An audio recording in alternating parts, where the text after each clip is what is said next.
So good afternoon, everybody. My name's Jamie Coleman. I'm going to be talking today a little bit about AI because, you know, we have to talk about AI these days. So yeah, thanks for attending. I know this is one of the last sessions. You could have gone to any of the other sessions. A bit of an introduction about myself. So yesterday I did a talk and I was severely jet lagged. Today I'm not too bad. It's not too late in the UK. But my name is Jamie Coleman. I am a developer advocate for Sonatype. I used to be a developer on mainframes for Kix, if you've ever heard of that. Worked on WebSphere for a while, OpenJ9, and then realized I could do this as a career, so I started doing this for IBM for a little bit. Got bored of talking about microservices over and over again, so decided to get into a new industry to say, so I started talking about security, which is all good fun. Who's heard of Sonatype? Hands up, anybody? One person, okay. So not that many, which means it's worth me being here, which is good. So you've probably heard, who's heard of Maven Central? Maven Central, hands up? No? Okay, obviously not Java developers here. Maven Central is the main Java repository for open source dependencies. So if you haven't heard of that, and if you're a Java developer, that's where you generally go to get your dependencies. This is something we have run and maintained at Sonatype for, I think, the past 12 years. And it's something we do for free for the community. It runs on AWS, so you can imagine our AWS build is huge. I think we've recently just served over 2 trillion artifacts from Maven Central, so yes, a lot of people use it all the time.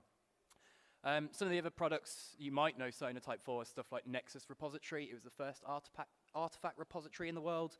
I'm not going to be talking specifically about any products today. I might talk briefly about Firewall because it uses some AI, but that's about it. So the agenda, what are we talking about today? We're going to talk about the artificial intelligence revolution, where it started, where it is today, the current state of artificial intelligence. I have got ChatGPT to generate me some slides on the advantages and disadvantages. Not my slides, not my words, and I want to see if you can see any bias. I asked it the same question. I just changed the word advantages to disadvantages, and there is bias, so I want to see if you could spot that. I'll talk about a little bit, should we be worried as engineers, software developers, etc. Some uses for AI that we can use as developers and engineers. How Sonatype have used AI, because we've been using it for the past 5 years. And just generally my conclusion of what I think about it. So AI, the AI revolution. AI is not new. AI has been around for a very long time. In fact, if you know Alan Turing, considered one of the godfathers of computing. He didn't invent the first computer, but he did take the designs for the first computer in World War II and build it, because the British government was desperate to crack the Enigma code that the Germans were using to send communications. But in 1950, he already saw that AI was going to be a thing. He created the Turing test, which essentially is a test to test how well AI is, and if you can conceive it as more like a human. Then we move on to the logic theorist, which was one of the first AI programs in history. So again, AI is not new. This is 1995. It's been around a long time. The first chatbot in history, 1966. We all probably think chatbots are new. They are not. They've been around a very, very long time. And then, yes, IBM Deep Blue. You may have heard of that. The Roomba was the first ever bit of hardware with AI inside of it in our homes. IBM Watson, you've probably seen IBM Watson competing on Jeopardy. Again, that's AI. Eugene Goodsman, again, more AI. I'll go into more details about this stuff. And finally, we've kind of ended on ChatGPT, where we are today. So if you don't know what the Turing test is, the Turing test essentially is a test to test a machine's ability to exhibit intellectual behavior equivalent to or indistinguishable from a human. So if a human essentially can't distinguish if it's AI or not, then it kind of passes the Turing test. We move on a bit later to IBM Deep Blue. This was first developed in 1985, so quite a while ago. Essentially, it was developed to take on the world champion in chess. Its first attempts, it tried to beat him. It lost. It won 2 times, and the champion won 4 times. But IBM being IBM, they were not going to let that stop them. So it got upgraded in 1997 and once again challenged the world chess champion. It then beat him. 6 matches over several days, 2 to IBM, 1 to the champion, and 3 draws. So already in 1997, we can see AI doing things that humans can do and even better. IBM Watson, I don't know if you've ever used this before. This was kind of IBM's answer to AI recently. I don't work for IBM anymore, so I can say what I want. It's one of these things where IBM tends to be a bit of ahead of the curve. They like to invent things that are ahead of their time. I've held the first tablet, which came out in the late 90s. Nobody else had a tablet, but it was that thick, it was very heavy, it was just ahead of its time. IBM also invented the first smartphone, I think early 2000s. Huge device, again, too heavy, too ahead of its time. IBM created Watson. They actually sold off part of Watson, the health part, and then of course ChatGPT came along and made AI sexy again. IBM, they're probably sitting there thinking, shit, why did we sell it off again? Seems to be a repeating thing with IBM. But yes, this was developed to basically answer questions on the Jeopardy show. If you haven't seen it, take a look. It actually won the prize against some of the best quiz masters in the world. The machine to power the thing probably cost $1 million in electricity, but that wasn't the point, right? They were trying to show that AI could do amazing things. Now, in my opinion, IBM Watson was perfect for healthcare because new things come out all the time in healthcare.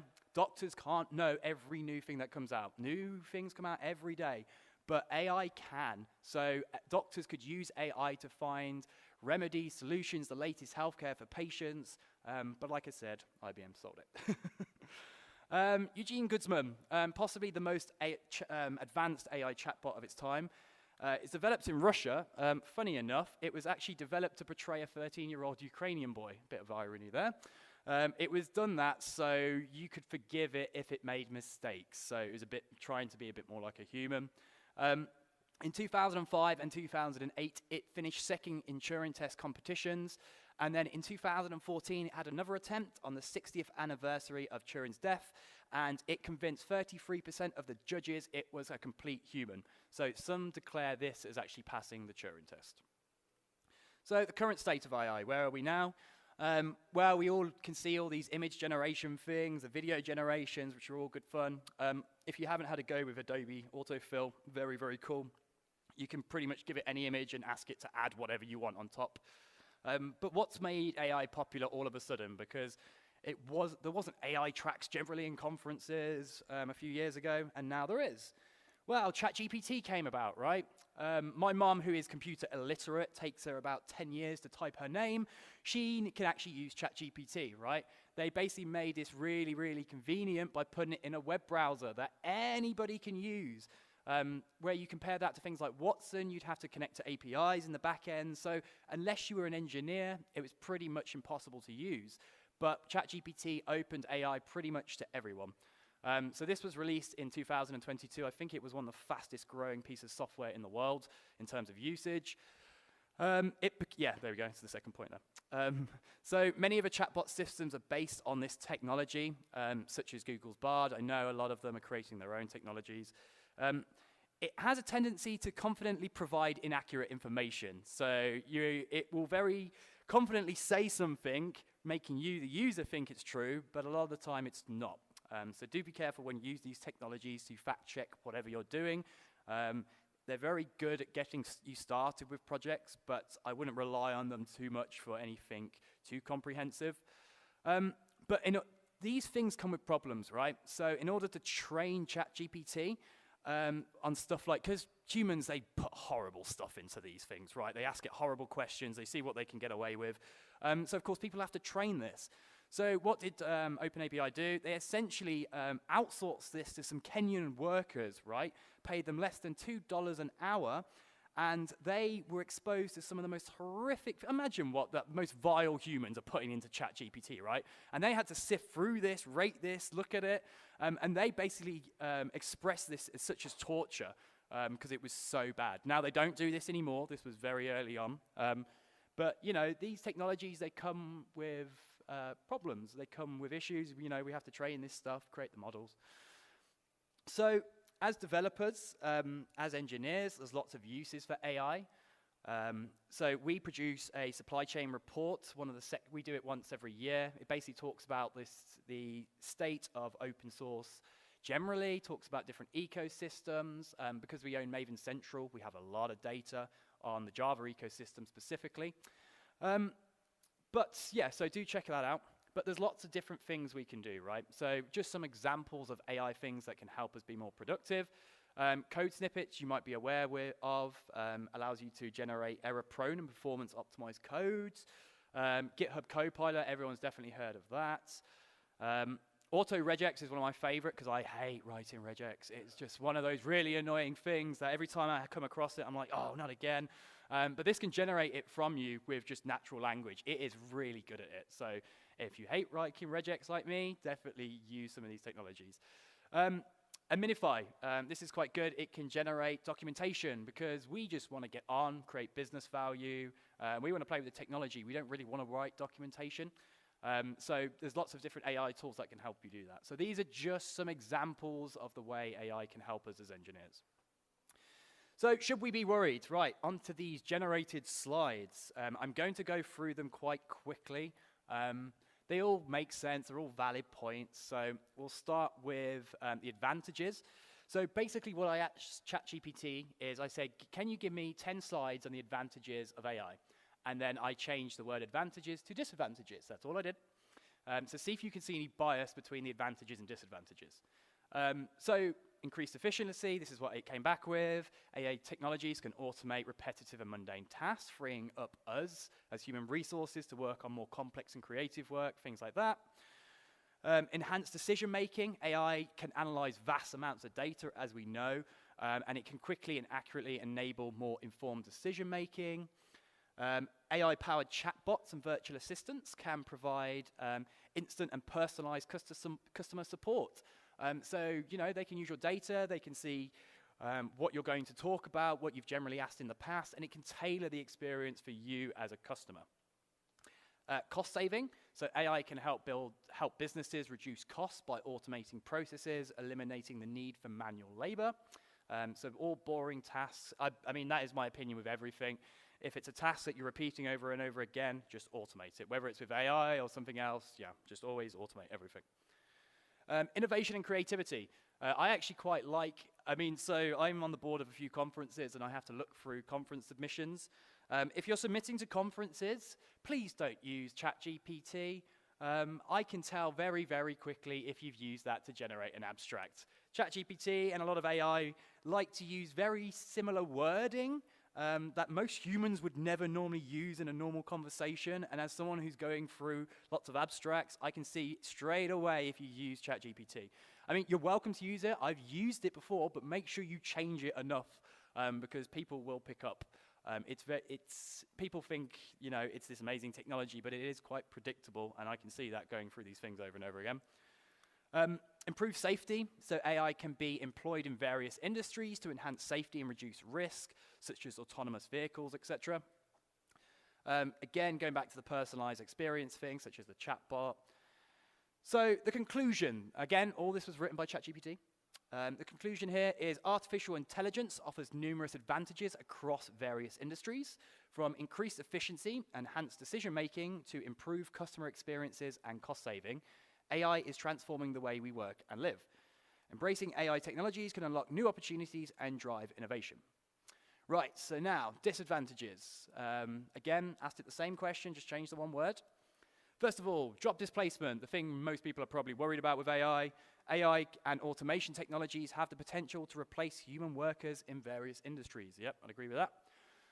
Lack of human judgment and intuition. AI systems lack the ability to exhibit human-level judgment, intuition, and creativity. For example, if you had an AI car, if you had a self-driving car that's using AI, that AI has to make decisions. For example, a child jumps out in front of that car when it's going down the road. What does it do? A normal human, yes, we would just react, but AI has to make horrible decisions. Does it go onto the opposite side of the road and smash into another vehicle? Does it mount the pavement and kill someone on the pavement? You know, all these AI systems have to do this, but they lack the human judgment that we have as humans.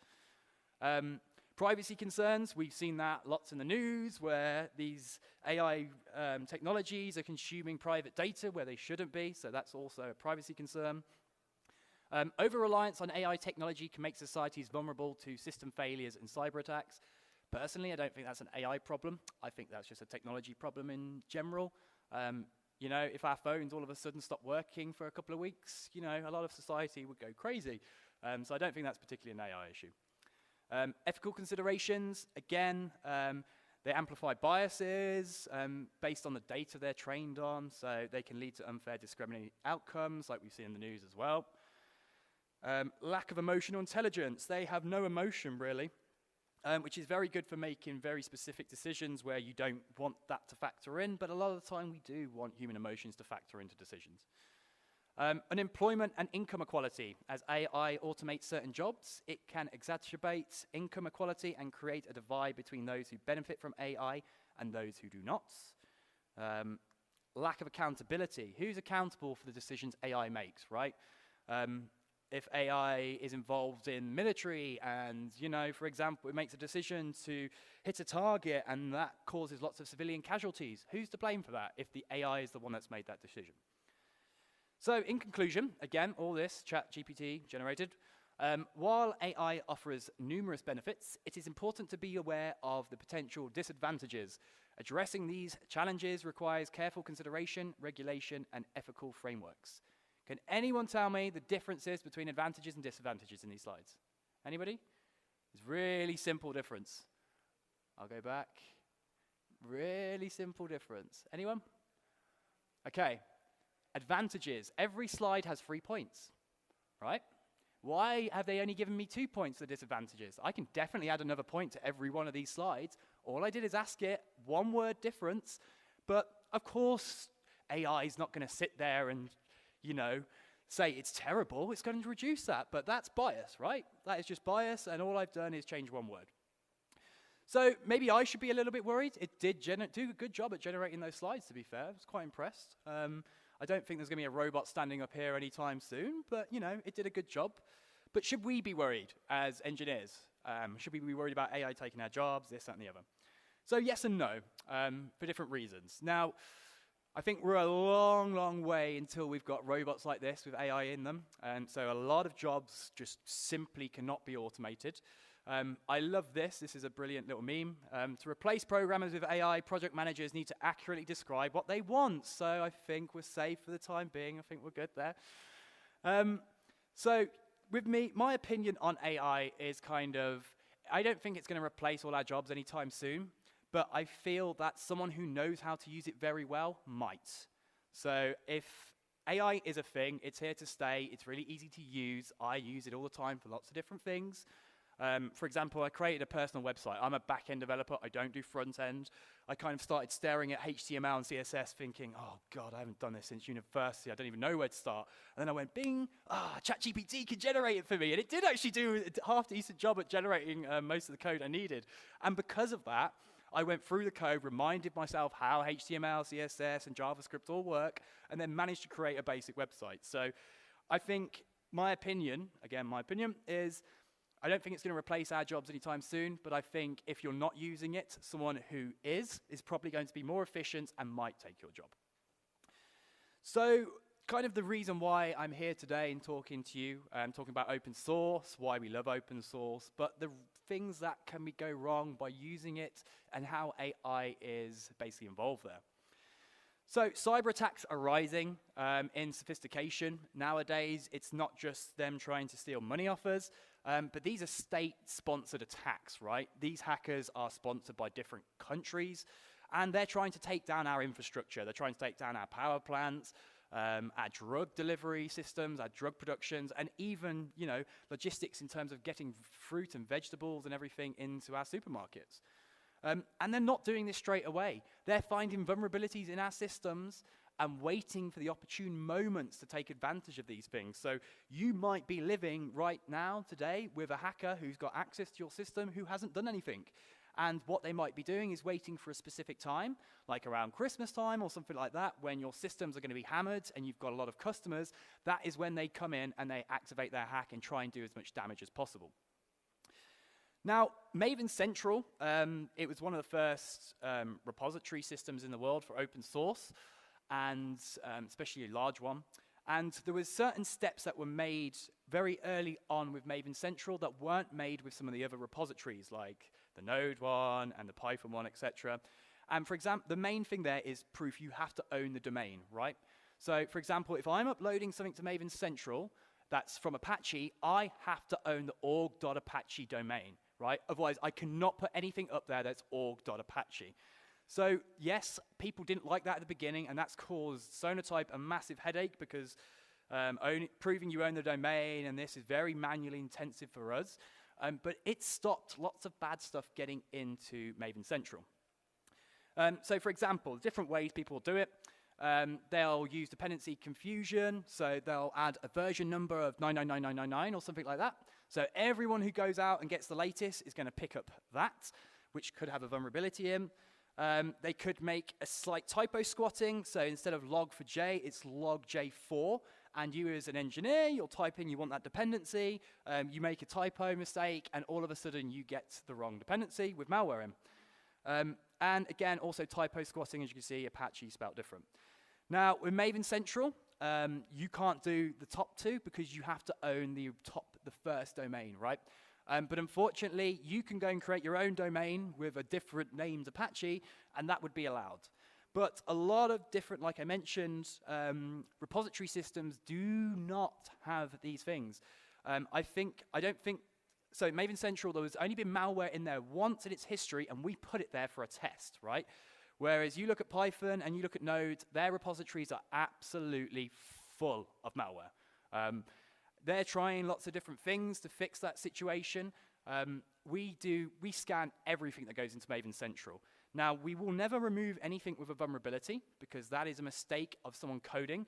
And if we did that, for example, pull down the vulnerable version of log4j, one of the worst Java vulnerabilities in history, it would break lots of people's builds. But we do remove malware because malware is built specifically for malicious intent, whereas vulnerabilities are generally a mistake of an engineer which introduces a vulnerability. So all this stuff's hard, right? It's a new thing we're having to deal with. Before, we didn't have to deal with having to monitor the security of our open source, but the bad people are taking advantage of this. They know nowadays everyone's consuming open source, and networks, our firewalls are pretty good, so they're trying to find other ways into our systems. So yeah, like I mentioned, everything's rejected from Maven Central. Now, we're trying to update Maven Central to give you kind of project scoring, so you can see whatever open source project you're using, it has a score. And that's built in different ways. Here, we're just basically giving you vulnerability data, but project scoring can be things like the health of a project. So when a vulnerability comes out, how long does it take for that project to fix that vulnerability? How often do they do releases? How many people are using that project? So all these things kind of come together to give us a good idea of the health of certain open source projects. But unfortunately, engineers, developers, we're pretty slow to change. So like I mentioned, log4j, worst vulnerability in Java history, right? So this was in May 2022, I think about 6 months after log4j came out. We were talking 51 million downloads and 33% of downloads, I think, in the last 24 hours with a vulnerable version, right? We fast forward to today. I took this today. We are now at 354 million downloads of the most vulnerable Java vulnerability in history. And over the last, I think it's now been updated to 7 days. Over the last 7 days, 33% of all log4j downloads are still that vulnerable version. So we're kind of responsible for some of this stuff. We can actually see what countries are downloading it and how quickly they're fixing. And I always like to think as humans, we're a very reactive race rather than proactive. So, for example, we fix stuff when it becomes a problem rather than fixing it before it's a problem. So speaking to developers, it's quite hard when you're talking about security because they don't really care until it is a problem, right? And for example, we could see when this happened, Taiwan, for example, was downloading lots and lots of the vulnerable version. Now, at the same time, state-sponsored hackers from China started attacking Taiwan, attacking all the vulnerable versions of log4j. Then, Taiwan reacted to that problem, and now they, as per country, they have probably the lowest amount of downloads of this vulnerable log4j version, right? So, again, humans, we don't tend to fix these things or react until it becomes a big problem to us. But that doesn't mean we shouldn't use open source. Open source is amazing, right? I mean, 90% or around 90% from the research we've done of new applications is open source code. We didn't write that 90%. Imagine if we did. You know, how much slower would it take us to get things into production when we had to write the code for all the dependencies we've consumed? Dependency management. So this is an average Java project. We'll have about 150 dependencies. Each one of those will have about 10 releases per year. So when we're talking 1,500 open source releases per year that we have to manage. And before open source and before the hackers were taking advantage of this, we didn't have to care so much about the security. And we have no idea. I mean, you've probably all seen this. This does the rounds. But it could be, you could have some random person in Nebraska fixing something that hasn't worked since 2003. And all it takes is a bad actor to take over that project and essentially do bad things that we are going to start consuming. And it gets even worse because, for example, this is importing the Spring framework. You import one dependency, that dependency relies on these dependencies, that pulls in these dependencies. So knowing the health of everything that goes into our applications is not easy. Okay, so how's cybercrime changed? Well, everyone has this perception of cybercrime that, you know, it's people in a dark basement, they're doing really difficult tasks, it's really detailed plots, etc., you know, really high tech. Reality, it's not. Some of these hackers are not they're not actually that well trained in software engineering. They kind of go for simplicity. They try and find the most simple way to essentially attack people. So we have this perception that it's this really hard thing. Now, now you can go and get malware as a service. Yes, there are services out there which will generate malware for you. And people are taking advantage of AI to generate malware. Some of these services use AI. I mean, I've actually typed it, I don't know if you can still do this, but I've typed into ChatGPT, generate me malware, and it's done it. It's wrote the code for malware for me, right? So we've got to be quite careful that as great as this technology is, it can be used for bad things as well as good things. I had some of these slides in my previous presentation, which I did yesterday. I'm going to put a caveat on the actual amounts here. I got a bit of feedback. I mean, I've shown these slides probably about 15 times. No one's ever actually said anything. But a caveat on the actual numbers, because some of this came from a source which I was told might not be so reliable. I actually stole these slides from a colleague of mine, so I'm going to have a word with him when I get back just to let him know. But forget about that so much. I mean, have a think about how much this is costing us, right? So in 2016, cybercrime apparently surpassed the drug trade in terms of how much it makes, right? That was 450 billion a year, according to this source, which is 14,000 US dollars a second. I usually have to change this into local currency, but great, I'm in the US, I don't have to do that. But it's equivalent to 50 of these humongous aircraft carriers. I don't think the US has 50 of these, right? And then we fast forward to 2022. We're now talking 6 trillion US dollars a year. That's 200,000 US dollars a second. That's equivalent to 620 of these humongous aircraft carriers. Okay, so if I've looked at some of the other data last night, even if it's 3 trillion, it's still a lot, right? That's the lower end of what they estimate. But if it is 6 trillion, we are talking this would be the 3rd largest country in terms of GDP if we put all the money made by cybercrime together. And personally, I don't think this guy would have bothered with drugs. Drug dealers, they get caught, they get shot, they get put in prison, right? If he was around nowadays, he'd probably just have loads of hackers in a basement making all the money, probably not getting caught. But if I'm using those numbers, since I started speaking at the start of this presentation, cybercrime has made 420 million US dollars. So that's a lot of money, right?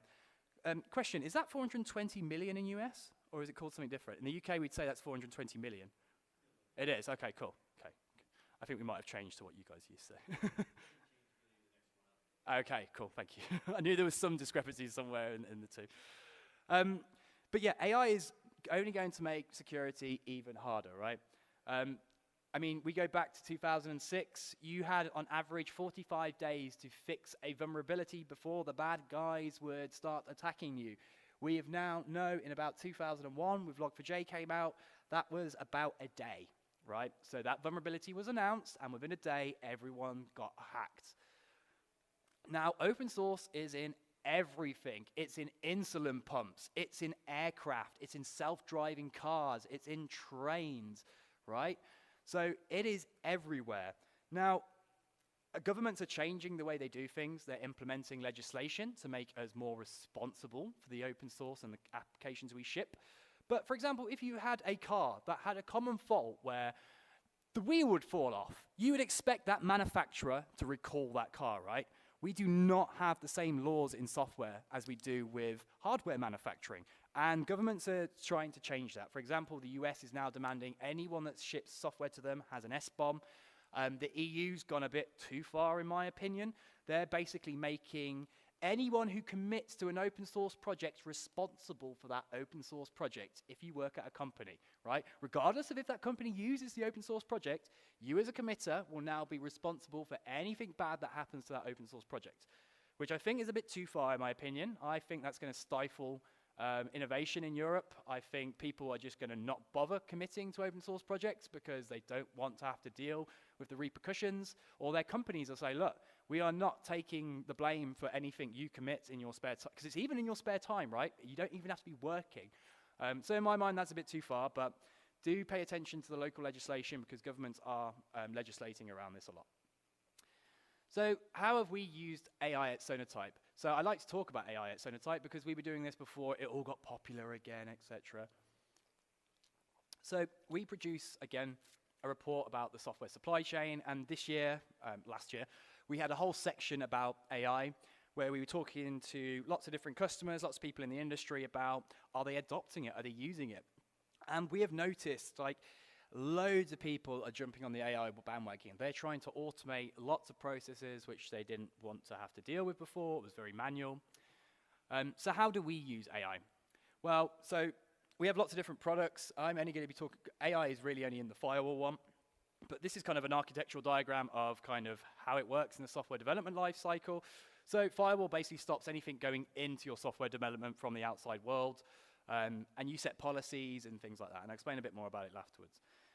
So again, using AI to stop the bad AI and bad people taking advantage, and using AI to get stuff into our system. So firewall sits between the external repositories and your internal repositories. It doesn't have to be Nexus. It can be, for example, Artifactory, things like that. And it uses machine learning to basically scan everything. Everything that goes through firewall is scanned through AI machine learning.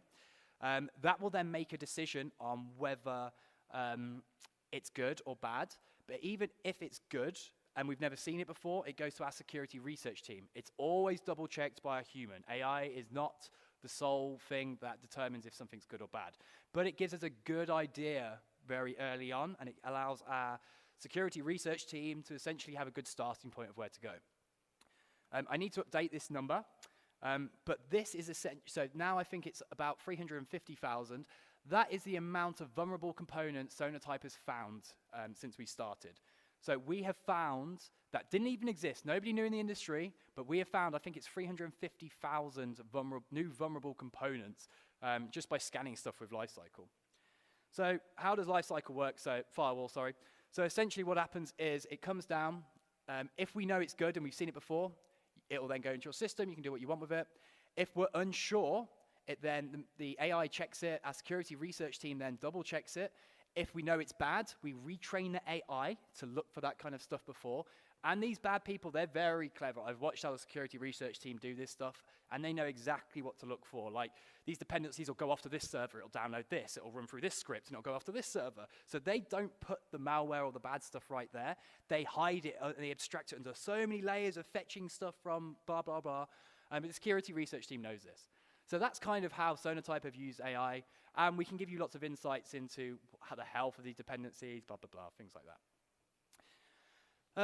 So I'm going to finish a little bit early. I want to go to the observatory before I go home. I'm going to go on the way back from LAX, but I'll give you my kind of conclusion on AI. Again, this is my opinions.